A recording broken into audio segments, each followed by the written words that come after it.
Hello, everyone, and welcome back to Speak and Listen English. I'm Emma, and as always, I'm absolutely thrilled to be here with you all today. Hi, Emma, and hello to our wonderful listeners. I'm Jack, and I'm excited for another engaging and practical English learning session. Absolutely, Jack. Today, we're exploring a powerful technique that can truly enhance your English speaking abilities. It's called shadowing. Shadowing. That sounds fascinating. Emma, could you share with our listeners what exactly this technique involves? Of course, Jack. Shadowing is essentially listening to a piece of English audio and simultaneously repeating it aloud, trying to match the original speaker as closely as possible in pronunciation, rhythm, and timing. Imagine your voice flowing right behind the speaker's voice, like its shadow. I understand now. So we listen carefully and then immediately echo back what we hear, matching the same speed, melody, and expression. Precisely. It's like being a thoughtful mimic with a clear purpose. This isn't just mindless repetition, it's about absorbing the musicality, the precise sounds, and the natural flow of authentic English speech. That makes perfect sense. It seems like a wonderfully dynamic approach to language practice. Before we dive deeper into the method, Emma, should we give our listeners a quick reminder about supporting the show? You're absolutely right, Jack. Before we continue, if you're enjoying our podcast and finding these lessons valuable, we'd be so grateful if you could subscribe to Speak and Listen English. Your subscription helps us connect with more language learners around the world. And if this episode resonates with you, please show your appreciation by liking or rating it. It truly makes a difference to us. Yes, thank you so much. And if you have any questions or reflections about shadowing or other English learning strategies, we'd love to hear from you in the comments section. Your insights and experiences always inspire us. All right, Emma, let's return to shadowing. What makes this technique particularly effective for English learners? Well, Jack, shadowing delivers benefits on multiple fronts. First and foremost, it significantly improves pronunciation. By striving to replicate a speaker's exact sounds, you develop a heightened awareness of how English words truly sound, which often differs quite dramatically from their spelling. That's incredibly true. English spelling can sometimes be quite unpredictable and misleading for learners. Exactly. Shadowing helps you move beyond the written form and tune directly into the spoken reality of the language. Secondly, it sharpens your listening comprehension skills. To shadow accurately, you must listen with intense focus and process sounds rapidly, training your ear to catch subtle details. So it's essentially a simultaneous workout for both your listening abilities and your speaking muscles. Beautifully put. Thirdly, shadowing helps you internalize the natural rhythm, stress patterns, and intonation of English. Native speakers rarely talk in a flat, robotic tone. They use rises and falls in pitch, emphasis on certain syllables, and varied pacing to express meaning and emotion. Shadowing allows you to absorb these patterns intuitively. That's such an important observation, Emma. Intonation and rhythm are often challenging to learn from textbooks alone. They really need to be heard and felt. Absolutely.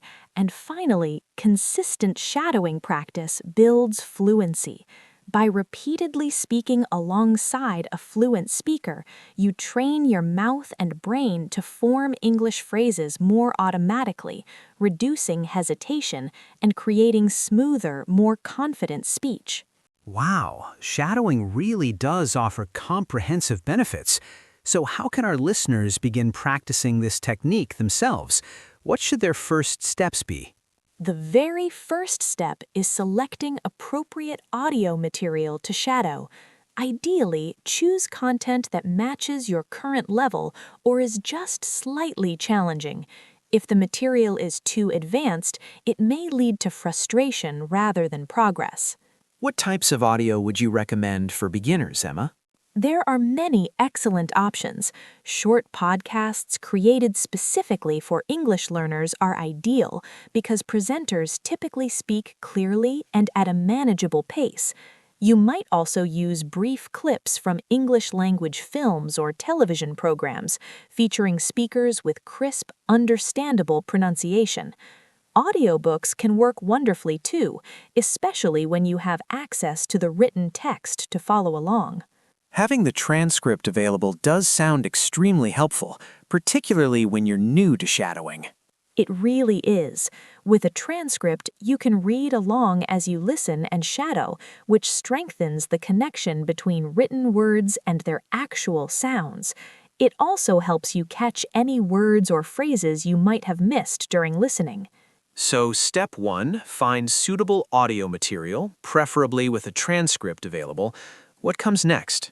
Step 2 involves listening to a brief segment, perhaps 1 or 2 sentences, without attempting to shadow yet.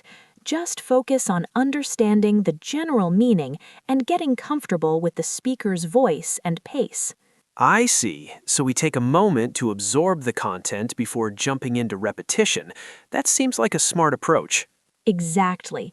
Then, step 3 is when you actually begin shadowing. Replay that same short segment and try to speak simultaneously with the audio, matching the speaker's pronunciation, rhythm, and expression as closely as you can. Don't worry about perfection at first. Just aim to flow along with the speaker and capture the overall musicality of the speech. So we're aiming to become a vocal shadow, moving in perfect sync with the original voice.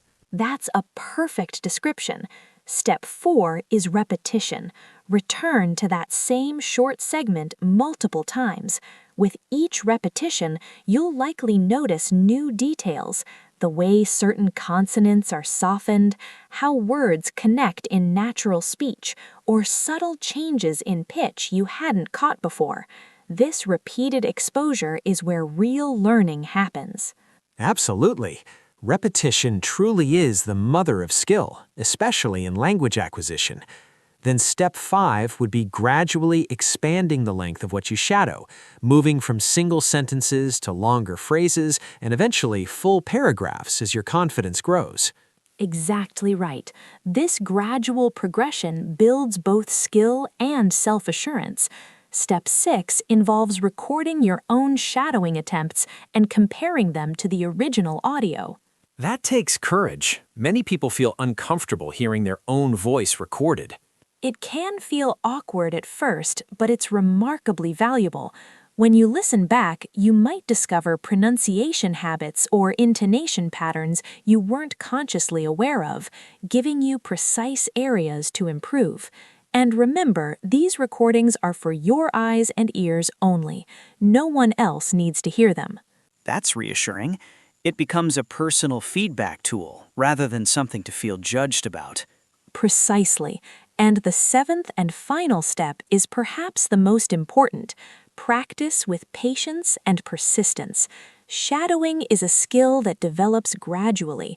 You won't sound exactly like a native speaker after one session, but with consistent effort, even just 10 or 15 minutes several times a week, you will notice meaningful improvements in how naturally and confidently you speak English. To summarize our steps, choose appropriate audio, listen first without repeating, shadow short segments while matching the speaker, repeat those segments multiple times, gradually increase length, record yourself for self-assessment, and maintain patient consistency. That's an excellent roadmap, Emma. I hope our listeners feel encouraged to try it. Now, Jack, do you have any additional tips to help learners get the most from their shadowing practice? I do indeed. First tip, pay close attention to the physical aspects of speech. Notice how native speakers shape their mouths, position their tongues, and control their breath. Even if you can't see them, try to imagine and replicate those movements. This physical awareness dramatically improves pronunciation. That's an insightful tip, Emma. Language really is something we feel in our bodies as much as in our minds. Exactly.